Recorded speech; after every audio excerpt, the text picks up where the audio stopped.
இந்த மணல் மற்ற மணலில் இருந்து மிகவும் வித்தியாசமாக இருக்கிறது. அங்கே அவர்கள் சிலர் மிகவும் மகிழ்ச்சியாக விளையாடிக் கொண்டிருந்தார்கள்.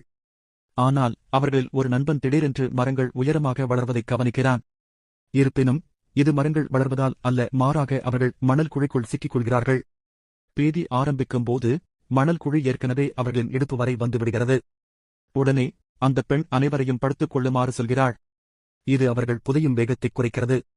பின்னர் அவள் தன் கால்களால் சில அசைவுகளைச் செய்து மணல் குழிக்குள் ஒரு வெற்றிடத்தை உருவாக்குகிறாள். இதன் மூலம் அந்த பெண் போராடி வெளியே வருகிறாள். மற்றவர்கள் அனைவரும் அவளை பின்தொடர்கிறார்கள். ஆனால் இந்த ஒருவன் மட்டும் படுக்கவில்லை. சிறிது நேரத்திற்குப் பிறகு அவனது தலை மட்டுமே மணல் குழிக்கு மேலே இருந்தது. திடீரென்று ஒரு சிவப்பு தேள் மெதுவாக அவனை நோக்கி ஊர்ந்து வருகிறது. தேள் அந்த மனிதனின் தலை மீது ஏறி அமர்ந்தது. இதைப் பார்த்த அனைவரும் மிகவும் பயந்து போனார்கள். மேலும் என்னவென்றால் மற்றொரு சிவப்பு தேளும் அதைப் பின்தொடர்ந்து அந்த மனிதன்